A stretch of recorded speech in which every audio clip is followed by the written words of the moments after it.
World health organisation ने Ebola virus को global health emergency घोषित किया है। इसके बाद भारत सरकार ने भी सतर्कता बढ़ा दी है। कांगो, युगांडा और सूडान की यात्रा करने वालों को खास तौर पर सावधानी बरतने को कहा है। भारत सरकार ने एडवाइजरी जारी की है कि इसमें सभी इंटरनेशनल एंट्री पॉइंट्स, बॉर्डर इलाकों और एयरपोर्ट्स पर निगरानी बढ़ाने को कहा है। साथ ही इबोला प्रभावित देशों की गैर जरूरी यात्रा से बचने की सलाह दी गई है।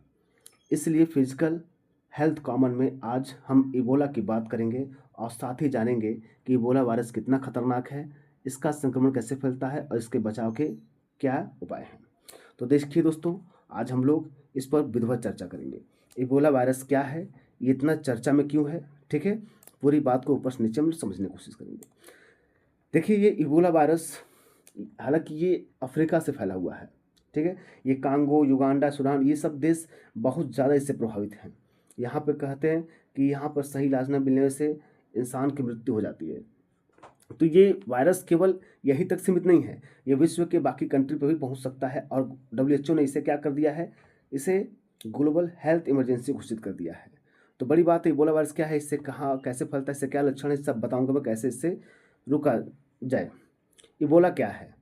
इबोला एक खतरनाक वायरस है जो इबोला वायरस EBD का कारण बनता है, ठीक है। यह पहली बार 1976 में अफ्रीका के इबोला नदी के पास पहचाना गया था।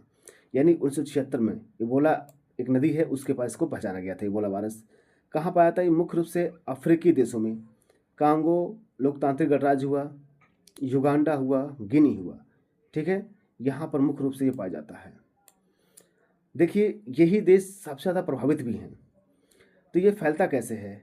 यह संक्रमित जानवरों जैसे चमगादड़, बंदर, ठीक है, चमगादड़ हुए, बंदर हुए, से इंसानों में और फिर इंसान से इंसान फैलता है। खासकर शरीर के द्रवों, खून, उल्टी, दस्त, पसीना के संपर्क से। यानी खून के साथ, उल्टी के साथ दस्त हुआ, अगर पसीना हुआ, इसके माध्यम से फैलता है ये। लक्षण क्या है? तेज बुखार होना, सिर दर्द होना, मांसपेशियों में दर्द, उल्टी, दस्त, कमजोरी और कुछ मामलों में आंतरिक व बाहरी रक्तस्राव। यानी तेज बुखार हो गया है, सिर दर्द है, मांसपेशियों में दर्द है, उल्टी हो रही है, दस्त हो रहा है, कमजोरी लग रही है और कुछ मामलों में आंतरिक व बाहरी रक्तस्राव भी हो रहे हैं। तो उस मामले में भी क्या है, इसके लक्षण इबोला के हो सकते हैं। ये खतरनाक क्यों है? इसकी मृत्यु दर बहुत अधिक हो सकती है, 25% से लेकर 90% तक। इसकी समय पर इलाज न मिलने से जानलेवा साबित हो सकता है। मतलब अगर इस समय पर न मिले इसकी दवाई तो भाई लोगों की जान जा सकती है, ठीक है। इलाज और वैक्सीन की स्थिति, अब तक कोई इसका 100% प्रभावी इलाज नहीं है, लेकिन कुछ वैक्सीन और दवाओं पर इसका काम चल रहा है। यानी इस पर यह भरोसा करके नहीं बैठा सकता है कि भाई इसकी वैक्सीन बनी है, टीका बना है, लगवा लीजिए आप सही हो जाएंगे, नहीं। अभी भी ये दिक्कत में है क्योंकि इसका भी कोई 100% इलाज नहीं मिला है, ठीक है। 100% कोई इलाज इसका नहीं मिला है। हाल ही में चर्चा में क्यों? हाल के दिनों में कुछ देशों में इबोला के नए मामले पाए गए हैं। मतलब इसके बाद भी कई कंट्री में हैं जो इबोला के संपर्क में आने से, इबोला वायरस के, उनके देशों में भी इबोला के लक्षण पाए गए हैं, जिससे महामारी फैलने की आशंका है। यानी ये पेंडेमिक भी हो सकता है, बड़ा रूप ले सकता है। बहुत बड़ी बात है। तो चिंता का कारण क्या है? इबोला बहुत तेज़ी से फैल सकता है भाई। ये इसमें आप खुद देख रहे हैं इसकी बचने की परसेंटेज कितनी, मृत्यु दर तो बहुत ज़्यादा है, 25% से लेकर 90% तक। कब? अगर ये समय पर इलाज न मिला तो। समय पर इलाज न मिलने के कारण इसकी मृत्यु दर 25% से लेकर 90% तक है।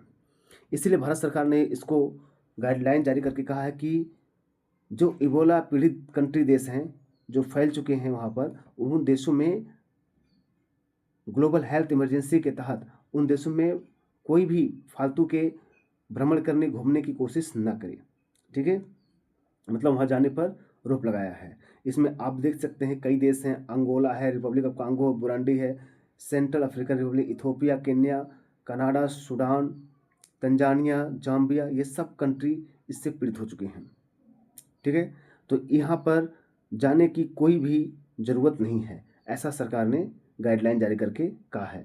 अभी तक भारत में कोई केस नहीं है, भारत में अभी तक एक भी मामला दर्ज नहीं हुआ इबोला की। लेकिन अगर भारत में आया तो हमारे भारत में देख रहे ना, हमजोली ऐसा व्यवहार होता है, लोग आपस में मिलना उठना बैठना बंद नहीं करेंगे। तो यही काल कोरोना काल में भी हुआ था, कितना तेज फैला। ठीक है, तो ये चीज़ें आप लोग को ध्यान में रखना होगा। तो इलाज और वैक्सीन की स्थिति, तो अभी तक कोई 100% इसका इलाज नहीं है। हाल ही में चर्चा में भाई जिन देशों में फैला वहाँ पर भी महामारी आने की शंका ऐसी बताई जा रही है। वैश्विक चिंता का क्या कारण है? इबोला बहुत तेज से फैल सकता है और स्वास्थ्य सुविधाओं की कमी वाले क्षेत्र में इसे रोकना बहुत मुश्किल। भाई हमारे कंट्री में क्या है, हमारे कंट्री में अस्पताल तो है लेकिन 70% तो उसमें चूसने वाले हैं, खून चूसेंगे। ठीक है, उसमें आप इतना ज़्यादा पैसा लेंगे तो भाई बहुत से गरीब लोग तो इसको अफोर्डेबल ही नहीं है इलाज कराना।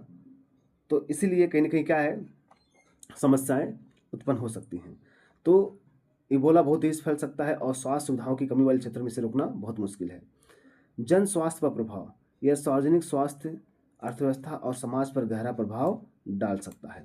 यानी सार्वजनिक स्वास्थ्य, अर्थव्यवस्था, समाज पर गहरा प्रभाव डाल सकता है।